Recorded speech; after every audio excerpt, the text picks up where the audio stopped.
Now, before we get started, I just want to share a quick story with you.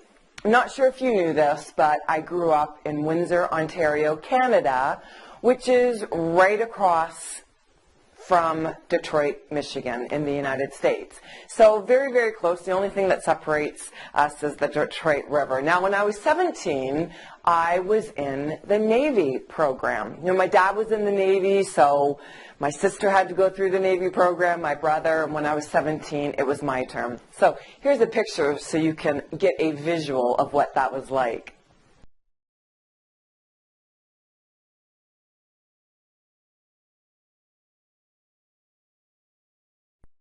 Nice green uniform, hey? Yeah, it really showed off my best features.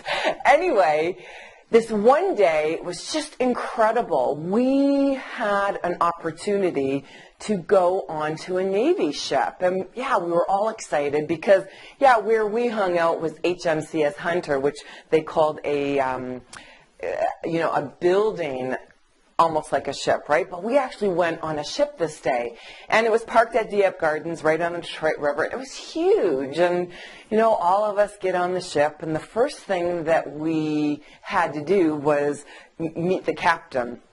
And wow, what an attractive, stately presence. Definitely knew who was in charge of that ship.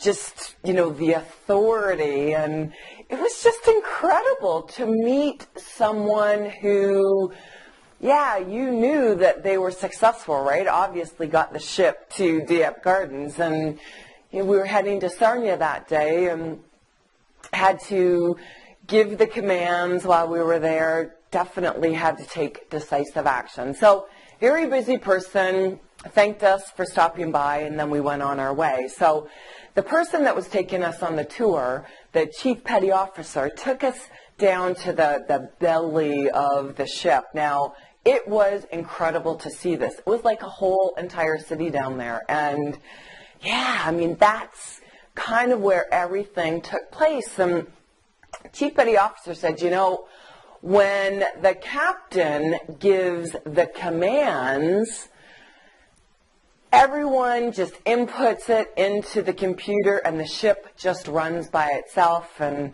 yeah, we listen to her and what she has to say. So my question to you is, when I was describing the captain of the ship, did you think it was a male captain, or did you think it was a female captain? Based on the character traits, right, when I was describing that captain. Yeah, very important, right, because that's the thing. We have been conditioned to believe that in order to be, the authority and be powerful and the leader and take decisive action and, lead to success, yeah, those are male traits. And we don't want to be that way, right? Because that's just not in our nature. But here's the thing with women empowerment. You can be all of those traits. You can be the captain of your own ship and take decisive action, right? Because that captain wasn't steering the ship. She just gave the command, and it's like, yeah, we're going to Sarnia. I need to be there at this time, right? She just told them what her goal was, and they input that, right? You have a whole entire inner team as well, and that inner team is looking for you to be the captain.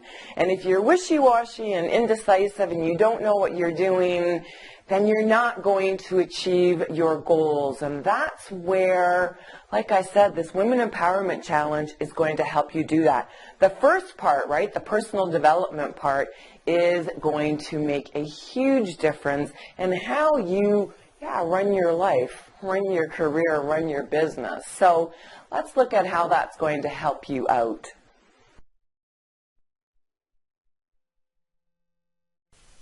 When that empowerment piece is missing from your life, you don't see yourself as the authority or the leader or as powerful, and you don't take that action that's going to help you to be successful.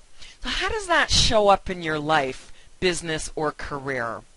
So for women entrepreneurs, when you are making fear-based decisions, you don't go out there and market your business. You don't see yourself as the authority, and you don't take action that's going to help you get to the next level, and that stops you. For coaches and consultants, if you don't see yourself as the leader or the authority, then clients aren't going to want to work with you, right? Clients are looking for you to help them get to the next level. So you have to be that role model for them.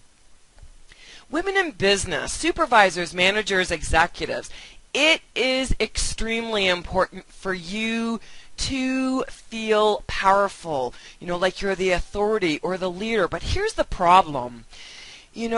As women, we think that those are male traits, and we tend to think that we have to act like men. Well, what happens is you end up getting burned out because our energy system is completely different than men, and it just doesn't feel right when we're not acting true to our natures. And it's about time that we honor our true natures, because we have amazing qualities, and empowerment lets you see that.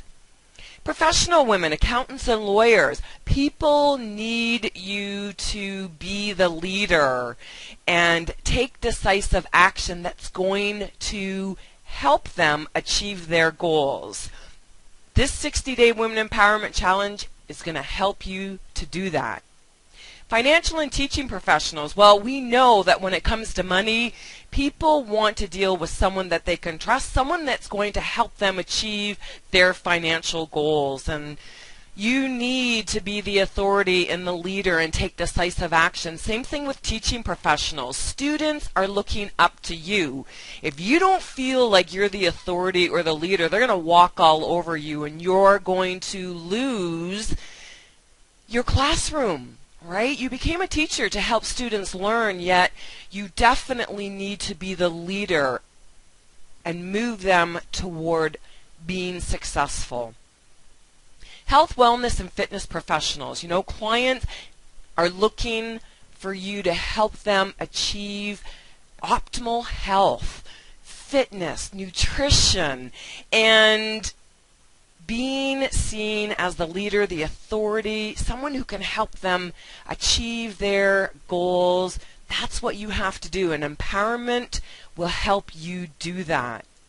Women in transition, divorce, kids have moved out, career change, these don't have to be negative things, yet when you're making decisions based on fear, that's not going to help you get to the next level of your life. Empowerment does. When you're making decisions based on the fact that you feel like you are the leader, you're the authority, then you are going to find that this can be the most fulfilling part of your life. And married or single moms, it is important for you to stand in power next to your spouse so that your kids know that you are equals. And single moms, even more important. If you don't build that foundation where your kids see you as the authority, the leader, the one who has power and takes decisive action to help your kids be their best, then when they get to those challenging ages, it will be a problem for you. It is time that we end, that fear-based decision making and start making decisions based on courage. And the 60-day Women Empowerment Challenge provides professional development training that's going to help you do that. Let's look at that now.